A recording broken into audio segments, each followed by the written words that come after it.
नमस्कार साथियों, स्वागत है आप सभी का ओशन एजुकेशन ग्रुप में। उम्मीद करता हूं कि सभी विद्यार्थियों का पेपर अच्छा हुआ होगा। अब हम बात करेंगे 6 अक्टूबर 2024 का जो पेपर आज हुआ है, आंसर सहित बुकलेट बी सीरीज का। आपको विस्तार से 35 के 35 क्वेश्चन को हल करके बताने वाला हूं। सभी विद्यार्थी अपने अपने पेपर को मिलान कर लेना, कितने क्वेश्चन आपके सही हो रहे हैं। एग्जाम पास करने के लिए कम से कम आपके 14 क्वेश्चन सही होने चाहिए। चलो अब हम बात करते हैं आज के RSCIT के चलो अब हम बात करते हैं आज के पेपर के बारे में, यानी कि जो 6 अक्टूबर का जो पेपर RSCIT का, उसको हल करते हैं। तो ये बी सीरीज का मैं पेपर आपको हल करवा रहा हूं।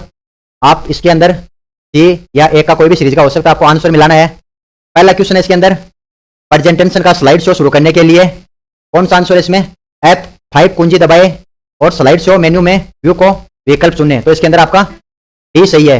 ए और बी दोनों आंसर सही होने वाले हैं। ये क्वेश्चन अपने वीडियो के अंदर पढ़ा था, पहले वाले के अंदर, परसों वाले में, 4 तारीख वाले में, उसके अंदर दिया हुआ आपका। अगला क्वेश्चन आपका, निम्नलिखित में से बैंकिंग उद्योग द्वारा बड़ी मात्रा में चेक को संभालने के लिए किसका उपयोग किया जाता है? तो MICR। कल वाले वीडियो के अंदर MICR मैंने बताया है, जो बैंकिंग क्षेत्र में आपको काम में आता है वो MICR। तो इसके अंदर आपका आंसर होने वाला है बी। दूसरे के अंदर आपका बी आंसर सही है।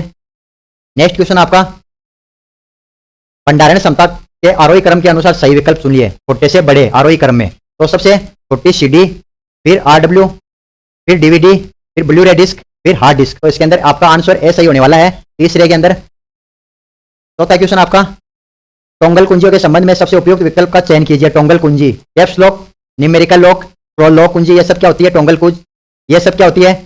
टोंगल कीज होती है आपकी। तो इसके अंदर आपका आंसर होने वाला है डी। आंसर आपका डी होगा इसके अंदर। नेक्स्ट क्वेश्चन पांचवा, किसी दस्तावेज में हेडर और फुटर जोड़ने का मुख्य उद्देश्य क्या है?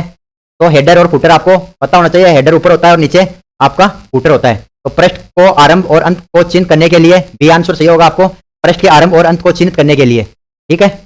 नेक्स्ट क्वेश्चन आपका, सर्च इंजन द्वारा प्रबंधित प्रक्रियाएं हैं। सर्च इंजन द्वारा प्रबंधित प्रक्रियाएं हैं तो वेब क्रोलिंग, इंडेक्सिंग और सर्चिंग। यानी कि जब भी आप कोई चीज सर्च इंजन के अंदर सर्च करते हो तो उसका वेब क्रोलिंग, इंडेक्सिंग और सर्च इंजन विस्तार से आपका चलता है। तो इसके अंदर आपका डी आंसर सही होगा। अगला क्वेश्चन आपका, निम्नलिखित में से कौन URL http www.vmou.ac.in, या कल वाले पेपर में मैंने बताया था आपको, नाइट वाले में, तो HTTP आएगा इसके अंदर। यानी कि जो आपका जो URL होता है वो प्रोटोकॉल के लिए कौन सा होता है? मैंने बताया था पेडालॉक और URL HTTP। वो देखना आपको, आपकी जो वेबसाइट है ओरिजिनल कौन सी होती है और डुप्लीकेट कौन सी होती है। तो इसके अंदर आपका दे रखा है HTTP। तो डी आंसर सही होगा इसका।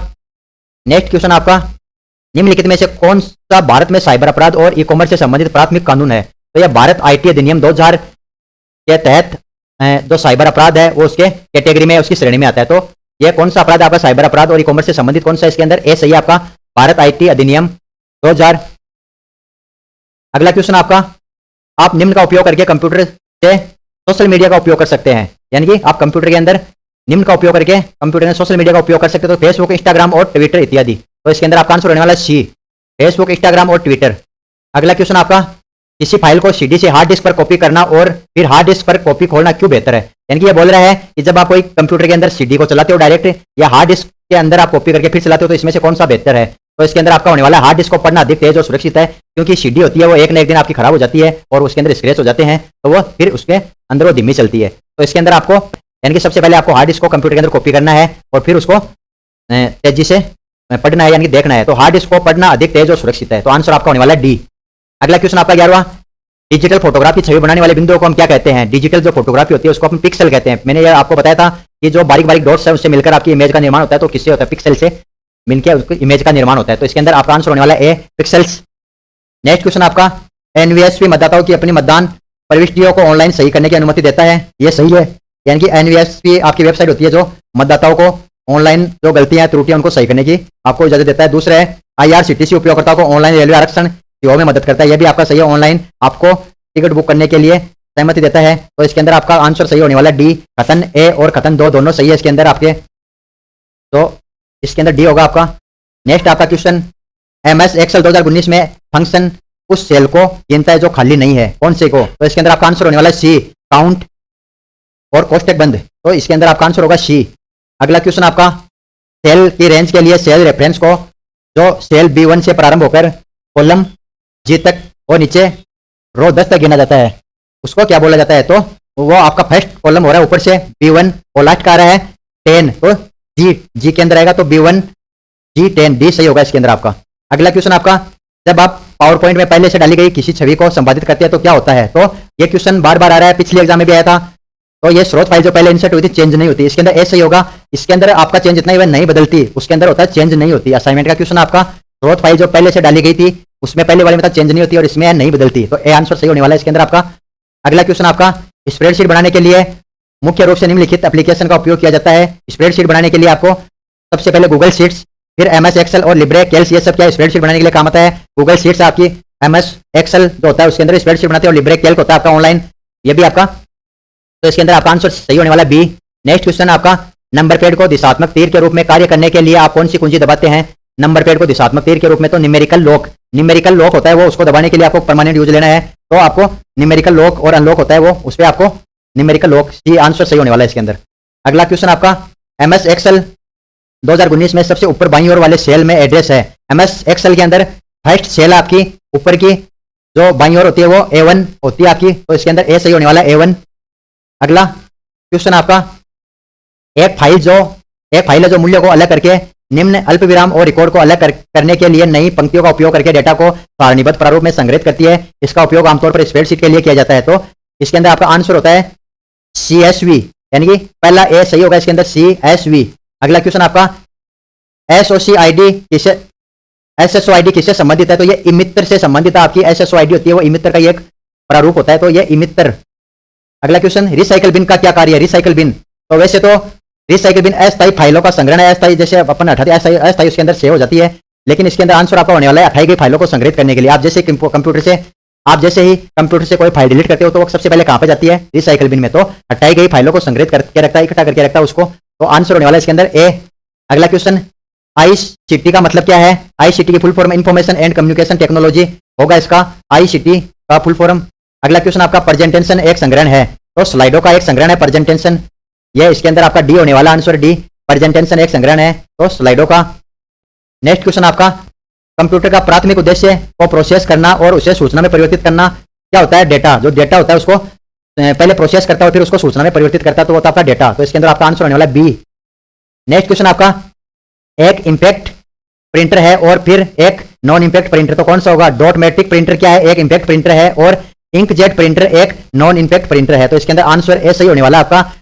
अगला क्वेश्चन आपका, निम्नलिखित में से कौन सा कथन रैम और रोम के लिए सत्य है?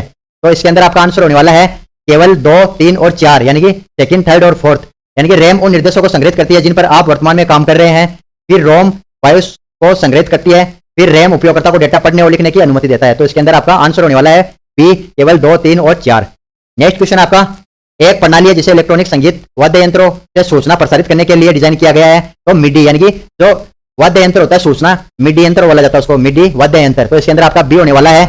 अगला क्वेश्चन आपका, का उपयोग करके जानकारी एकत्रित करने और विश्लेषण सर्वेक्षण बनाने के लिए किया जाता है? किसका उपयोग किया जाता है? गूगल फॉर्म, है ना, तो गूगल फॉर्म का उपयोग जानकारी एकत्रित करने और विश्लेषण सर्वेक्षण करने के लिए किया जाता है, इसमें आंसर आपका होने वाला है बी। अगला क्वेश्चन आपका, निम्नलिखित में से कौन सा इनपुट डिवाइस का उदाहरण है? इनपुट डिवाइस का पूछा है इसके अंदर, तो line printer output, CRT monitor output, speaker output, तो बच्चा कौन सा आपका? OCR, तो ये इनपुट का ये भी क्वेश्चन अपने वाले में से आया है। अगला क्वेश्चन, विंडो 11 में वह क्षेत्र जिसमें पृष्ठभूमि चित्र, वॉलपेपर, आइकन और टास्क बार शामिल होते हैं, तो किस पे होते हैं? डेस्कटॉप पे आपके होते हैं। विंडो 11 में वह क्षेत्र जिसमें पृष्ठभूमि चित्र, वॉलपेपर, आइकन और टास्क बार शामिल होते हैं, तो इसके अंदर वो होता है आपका डेस्कटॉप एरिया कहलाता है। अगला क्वेश्चन, MS वर्ड 2019 में टैब में होम, इंसर्ट, लेआउट, रेफरेंस आदि जैसे विकल्प होते हैं, वो कहाँ पे होते हैं? आपका ऊपर होता है रिबन्स, रिबन के अंदर MS वर्ड के अंदर होम, टैब, इंसर्ट, लेआउट वो सब होते हैं आपके रिबन, तो आंसर होने वाला आपका बी, रिबन के अंदर होता है आपको। अगला क्वेश्चन आपका, UPI की फुल फॉर्म क्या है? जो शॉर्टकट की अपन ने डाली थी उसी के अंदर शॉर्टकट वाले में, शॉर्ट वाले में, तो उसी की फुल फॉर्म है यूनिफाइड पेमेंट इंटरफेस, तो ये क्वेश्चन उसी में से है अपने वाला, इसमें आंसर होने वाला है सी, यूनिफाइड पेमेंट इंटरफेस। अगला क्वेश्चन, निम्नलिखित में से कौन सा ऑनलाइन बैंकिंग का लाभ नहीं है? यानी कि आपका जो बैंक का है आपको लाभ मिलता है वो कौन सा नहीं मिलता, तो आपको मिलते कौन से? आप इसमें कभी भी 24/7 उपयोग कर सकते हो, इनमें दूसरों की तुलना में कम समय लगता है, या पैसों को तुरंत प्राप्तकर्ताओं के खाते में स्थानांतरित करते हैं, तो नहीं है पूछा है तो ये 3 तो है, और नहीं है पूछा है तो आप सिस्टम को डिफॉल्टेज और मॉड्यूलेट कर सकते हैं, तो इसके अंदर डी आंसर सही होगा आपका, डी। अगला क्वेश्चन आपका, नीचे दी गई तालिका से सही मिलान कीजिए, विकल्प का चयन कीजिए, तो इसके अंदर आपका आंसर डी होने वाला है। पहले के अंदर आपका आर यानी कि फर्स्ट B2C यानी कि एक बी कंपनी हो गई और कस्टमर हो गए आप, तो ये होता है www.amazon.in। तो फर्स्ट और आर। दूसरे के अंदर आपका आ रहा है सेकंड B2B यानी कि business to business, company to company व्यापार होता है वो सेकंड B2B और क्यू सेकंड है ना। तीसरा इसके अंदर दिया हुआ है आपका पी यानी कि थर्ड C2C, कस्टमर और व्यापार। C2C कस्टमर और एक कंपनी के बीच में होता है, वो होता है www.ebay.in। तो इसके अंदर आपका आंसर होगा डी। ठीक है, तो इसके अंदर आपका आंसर डी सही होगा। लास्ट और 35वां क्वेश्चन आपका है, निम्नलिखित में से किसे डिजिटल दस्तावेज प्रबंधन के रूप में जाना जाता है जिसका उद्देश्य आधारित दस्तावेजों और प्रमाण पत्रों को मान्यता करने की सुविधा, यानी कि आपको उसको ऑनलाइन डिजिटल दस्तावेज को प्रमाणित करने की सुविधा दी जाती है। वो कौन सा वॉलेट होता है आपका? राज ई वॉलेट। तो लगभग क्वेश्चन अपने वाले वीडियो में से अपने 6 दिन क्लास से लिए 25 प्लस क्वेश्चन आपके उन्हीं में से आ रहे हैं। अगर आपने अच्छे से पढ़ा है, हाँ थोड़ी बहुत आपके क्वेश्चन की लैंग्वेज चेंज हो सकती है, बाकी 10 क्वेश्चन तो ऐसे हैं जो सेम टू सेम उसी में से आए हैं।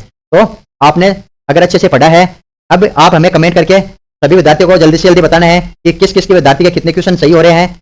तो आपके 14 क्वेश्चन सही होने चाहिए, लगभग आपके 14 क्वेश्चन सही होंगे तो आपके 28 नंबर बनेंगे और आप पास हो जाओगे। तो मेरे हिसाब से सब बच्चे यहाँ पे जिसने भी ऑनलाइन क्लास देखी है वो सब पास हो रहे हैं मेरे हिसाब से। तो आज के वीडियो में बस इतना ही, मिलते हैं एक नई वीडियो में एक नई जानकारी के साथ में। तब तक के लिए जय हिंद, जय भारत।